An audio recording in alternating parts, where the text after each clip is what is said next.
der friedliche Schatten November, el Schamia Karim Shabbat.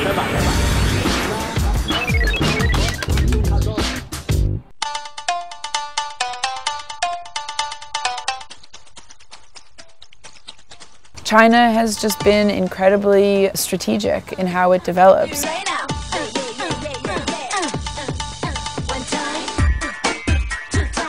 The largest reserves in the world, so they have tons of money right now when nobody else has money. They are going around buying natural resources. I'm a journalist and you have to go where the biggest stories are, and China really is the biggest story for the rest of my life. I think Chinese and Israelis actually have a lot of interesting similarities. I got out of the airport and immediately had to start bargaining with the cab driver in Tel Aviv, and coming from China, that was like perfectly natural.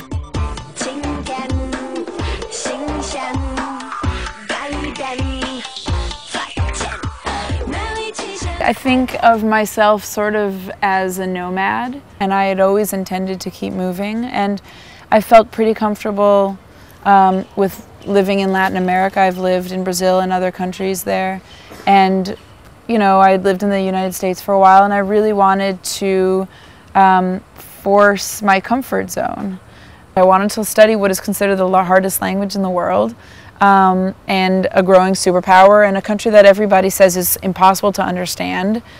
But also, I'm really interested in China's relationship with other emerging markets, Brazil and the rest of Latin America and Israel as well. I just think that China's ascendancy in world politics means that it's going to shift the balance, how it's not just U.S. hegemony anymore, and I think countries are starting to create new relationships to China. The stories I cover focusing on clean tech and renewable energy and energy policy. I'm focusing initially on the exchange between China and Israel. And I think that's really exciting for several reasons. I think that it will help strengthen the relationship between Israel and China, you know, the growing world power. And I think it will draw attention to Israel's strengths and leadership position in the world in terms of really innovative agricultural technologies. Drip irrigation, it invented drip irrigation. It has enabled Israel to be the most efficient user of water. Also, anything having to do with genetic modification of plants or seeds. Israel's a leader in that. More generally, arid climate agriculture. Arid, you know, just being in a dry place and enabling crops to grow. Those are the main areas I want to focus on initially, but even food and farming in general, Israel also has the most efficient dairy industry. And I don't know if you've heard, but China went through a massive milk crisis this spring, where they were adding melamine, which is basically like a plastic compound, to milk. So they added melamine so that it would pass protein tests, but then kids took it and developed kidney stones, and some of them died. It's probably the biggest gaming market in the world. I mean, you go into these gaming net cafes and it's just hundreds of rows of computers with guys sitting there smoking cigarettes and playing endlessly. I mean, they spend the night there. They'll bring their toothbrushes and they'll just stay there. It's actually a big problem. There's this kind of net addiction, and they have all these treatment programs for kids who are addicted to gaming. The People's Republic of China was founded in 1949. Israel was founded in 1948. Both of them have ancient histories, and the Chinese really admire that about the Jews and about Israel.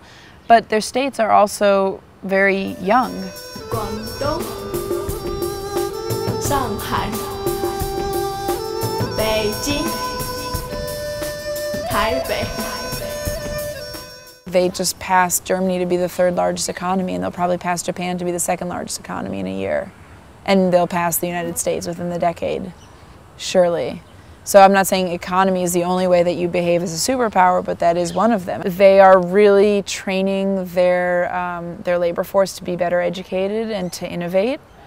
And that's another point of contact between Israel and China, that Israel is known for being innovative, and that's really one of its greatest exports.